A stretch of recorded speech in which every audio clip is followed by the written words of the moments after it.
प्यार की संवेदना ईश्वर की प्रत्यक्ष अनुभूति एवं अभिव्यक्ति है। हलचल तो जड़ पदार्थों में भी होती है। परमाणु, जीवाणु और विषाणु भी चलते फिरते, जीते और हलचलें करते हैं, पर उन्हें आत्मा की चेतना से युक्त नहीं गिना जाता, कारण कि हलचल के रहते हुए भी उनमें भावना का समावेश नहीं होता।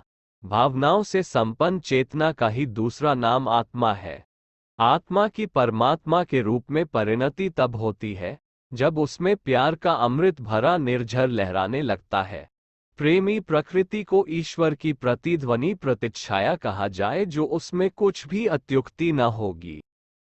नीरस, रूखे, निष्ठुर, शून्य और शुष्क प्रकृति के मनुष्य जीवित तो कहे जा सकते हैं, पर उनमें उस सद्भावनायुक्त सरसता का अभाव रहता है जिसे सहृदयता कहते हैं। सहृदयता का ही दूसरा नाम प्रेम प्रकृति है। ये जिस भी अंतःकरण में उगेगी वहां चंदन जैसी शीतल सुगंध उमंगती रहेगी। ऐसे व्यक्ति इस धरती के वरदान है। स्थिर शांति और प्रगति उन्हीं के अस्तित्व से जुड़ी रहती है। अपनी आत्मा की परिधि जो जितनी विस्तृत कर सकता है, वह उतना ही प्रेम व्यवहार की व्यापकता का परिचय दे सकता है। दूसरों में अपनी आत्मा का, अपने में दूसरों का अस्तित्व समाया हुआ अनुभव करना ही वो उद्गम है जहां से प्रेम भावनाओं का आविर्भाव होता है। परायापन जहां होगा वहां उपेक्षा बरती जाएगी और उदासीनता रहेगी, पर जहां अपनापन जोड़ लिया गया हो वहां गहरी दिलचस्पी पैदा होगी। अपने आपे को सुखी, समुन्नत बनाने का प्रयास हर कोई सहज स्वभाव से करता है। आत्मीयता की बूंदें जितने क्षेत्र में बरसेंगी, उसमें उल्लास की हरियाली निश्चित रूप से उगेगी। अधिकार में आई हुई वस्तुओं को अपना माना जाता है, जिनसे कुछ प्राप्त होने की आशा है अथवा जिनके साथ कारणवश मोह बंधन बांध गए हैं, वे सभी प्रिय लगते हैं। प्रिय पदार्थों और प्रियजनों का सान्निध्य भी प्रिय लगता है। उनके सुख संतोष में भी अपने को प्रसन्नतादायक अनुभूति होती है। आनंद समस्त परिवार के प्रेम के केंद्र बिंदु से ही विनिर्मित और विकसित होता है। रुग्ण और अभावग्रस्त दुखी मनुष्य भी प्रिय पात्रों को देखकर खिल उठते हैं, ये सदा देखा जाता है। वैभव के विस्तार एवं निकटवर्ती परिजनों में जितनी ममता होती है, उतना ही उनका सान्निध्य प्रिय लगता है। यदि हम इस आत्मीयता की परिधि को अधिक व्यापक और विस्तृत बना सके, तो अपनी सारी दुनिया हर्षोल्लास से भर सकती है। समस्त सद्गुणों का मूल प्रेम है। जो अपने से प्रेम करेगा, उसे व्यक्तित्व को सद्गुणों से, सत्प्रवृत्तियों से सुसज्जित करना ही होगा। सद्ज्ञान का आहार आत्मा को देना ही पड़ेगा। जो अपने से प्यार करेगा, जिसे अपने उज्जवल भविष्य की आशा है, उसके लिए एकमात्र राजमार्ग यही प्रतीत होगा कि संयम और सदाचार से शरीर को और परिष्कृत विवेक दृष्टि से अपने मनः क्षेत्र को परिष्कृत एवं सुसंस्कृत बनाने में संलग्न हो। आत्मा का प्रकाश जितने क्षेत्र में विस्तृत होगा, उतने में अपना आपा बिखरा दिखाई देगा। उसे स्वच्छ, सुरक्षित और समुन्नत बनाने के लिए अंतःकरण में अदम्य स्फुरना उठेगी। सेवा धर्म उसका सहज स्वभाव बन जाएगा।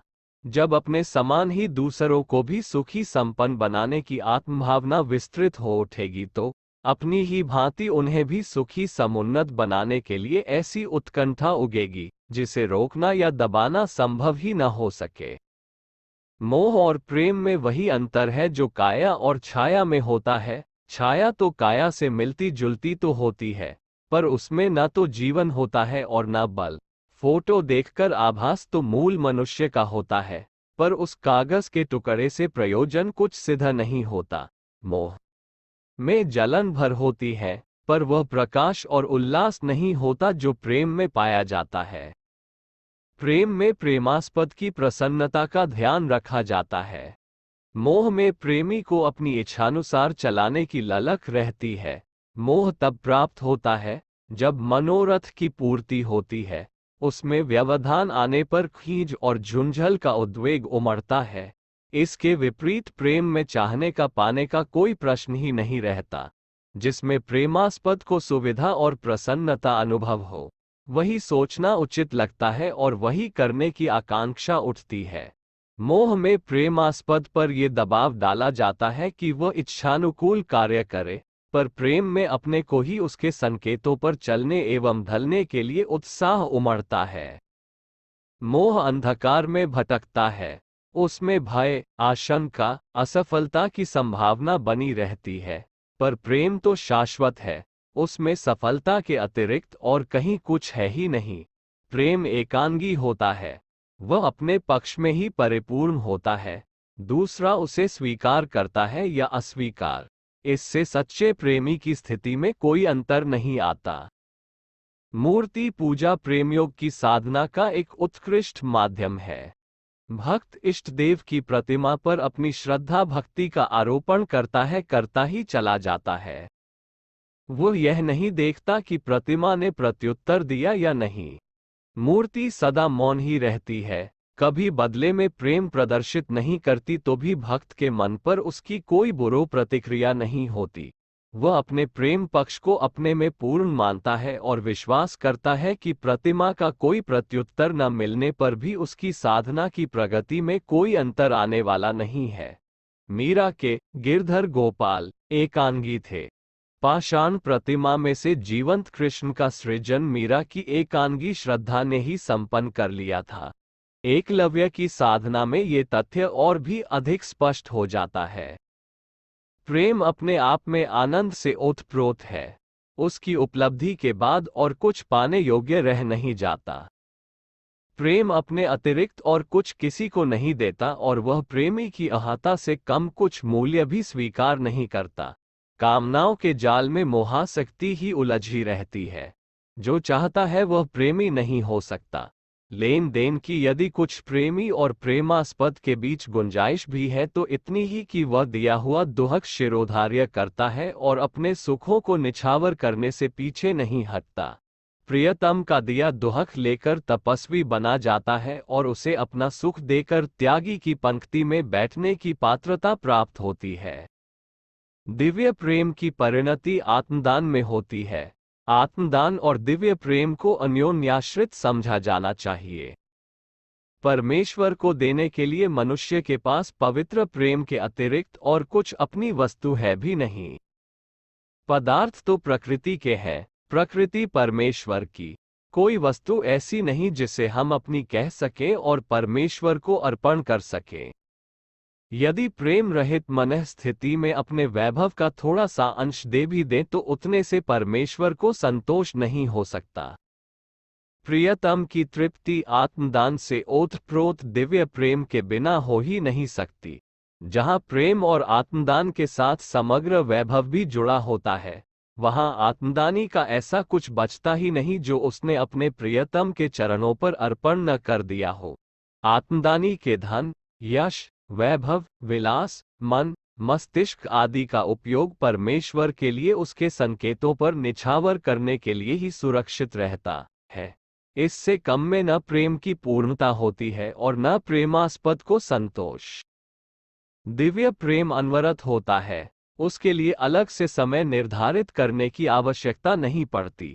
जिस प्रकार अपने शरीर मन का क्रियाकलाप हर घड़ी ध्यान में रहता है, इसी प्रकार प्रेमी भी रोम रोम में समाया रहता है और उसी के लिए क्रियाएं होती हैं, उसी को प्रसन्न करने के लिए मस्तिष्क सोचता है। ऐसी दशा में हर घड़ी उसी का स्मरण भजन होता रहता है। सच्चा स्मरण वही है जिसमें और सब कुछ विस्मरण हो जाए, यहाँ तक कि अपना आपा भी। जीवन, मरण, व्यय और संग्रह सब कुछ जिसमें प्रियतम के लिए होता रहे, उसी को समर्पित जीवन कह सकते हैं। मोह से निवृत्ति पाने के लिए दिव्य प्रेम की आवश्यकता है। जहाँ सच्चा प्रेम होगा वहाँ मोह नहीं रहेगा और जहाँ मोह का साम्राज्य होगा वहाँ प्रेम का प्रकाश उदय न हो सकेगा। प्रेमी न तो लोभ या भय दिखाकर प्रेमास्पद को आकर्षित करता है और न स्वयं इनके कारण उसकी ओर आकर्षित होता है। ईश्वर हमारी मनोकामना पूर्ण करे अथवा उसका अनुग्रह पाप कर्मों के दंड से बचा दे। इस प्रकार भय और लोभ के कारण की जाने वाली भक्ति उपहासास्पद है। उसमें वह उत्कृष्टता कहाँ रह सकती है जिसमें आत्मा को अजस्र आनंद और संतोष की उपलब्धि होती है। स्वर्ग का लोभ और नरक का भय भी जिसे प्रभावित न करे, जो अपने आप में सरल स्वाभाविक हो, आत्मोल्लास ही जिसका लक्ष्य हो, दिव्य प्रेम उसी को कहा जाना चाहिए। जिसमें सिद्धियों की कामना हो उसे भी भक्ति की संज्ञा में नहीं गिनना चाहिए। प्रेम के उदय के साथ साथ मिलन की जो उत्कंठा प्रबल होती है, उसे द्वैत के अद्वैत में परिवर्तित होने की भावनात्मक तितिक्षा और तप साधना ही कहना चाहिए। प्रेम का अभ्यास एक बिंदु से आरंभ किया जा सकता है, पर उतने तक वह सीमित नहीं रह सकता। इष्ट देव को लक्ष्य बनाकर उसका शुभारंभ श्री गणेश किया जा सकता है। किसी व्यक्ति विशेष को भी प्रेमास्पद वर्ण किया जा सकता है, पर दिव्य प्रेम उतनी छोटी परिधि में सीमाबद्ध नहीं रह सकता। बत्ती जलाकर प्रकाश उत्पन्न करने की प्रक्रिया सही है, पर प्रकाश को बत्ती में सीमाबद्ध नहीं किया जा सकता। वह समीपवर्ती क्षेत्र में फंसे फैले बिखरे बिना रह ही नहीं सकता। प्रेम असीम है जो उसकी साधना करेगा। एक वह किसी व्यक्ति या देवता तक अपने भाव विस्तार को सीमाबद्ध नहीं कर सकता। चंदन वृक्ष से उद्भूत गंध की तरह प्रेम भावना निरंतर विस्तृत होती रहती है और उसका रसास्वादन करने का उस क्षेत्र के प्रत्येक प्राणधारी को अवसर मिलता है। प्रेम का विस्तार सहृदयता, सज्जनता, सहानुभूति, उदारता, करुणा, सेवा और आत्मीयता की सद्भावनाओं में विस्तृत होता चला जाता है। प्रेमी की सहज प्रवृत्ति यह होती है कि दूसरों के दुखों को बांट लेने के लिए और अपने सुखों को वितरित करने के लिए आतुरता एवं अनुकूलता अनुभव करे। परमेश्वर किसी व्यक्ति का नाम नहीं है और न उसका कोई विशेष रूप स्थान है। यह विश्व ब्रह्मांड ही परमात्मा है। आत्माओं का समन्वित स्वरूप ही परमात्मा कहा जाता है। उसी से दिव्य प्रेम किया जा सकता है। समष्टि के अनुदान से ही व्यक्ति का जन्म और विकास होता है, इसलिए उसी को पालनकर्ता माना जाता है। समाज के स्नेह सहयोग में ईश्वर की महिमा झांकती हुई देखी जाती है और उस समष्टि आत्मा को प्रेमास्पद मानकर ही सार्थक भक्ति का परिचय दिया जाता है। स्वार्थ को परमार्थ पर उत्सर्ग करें, समाज की आवश्यकताओं पर अपनी विभूतियां निछावर करने की तैयारी करें, तो समझना चाहिए कि दिव्य प्रेम को चरितार्थ करने की प्रक्रिया विदित हो गई। परमेश्वर की भक्ति कल्पना जगत में विचरण करने वाली भावुकता नहीं, वरन वह कठोर सच्चाई है जिसमें मनुष्य व्यक्तिवाद का परित्याग कर समाजवादी बनता है। यही है ईश्वर भक्ति और प्रेम साधना का तत्वज्ञान।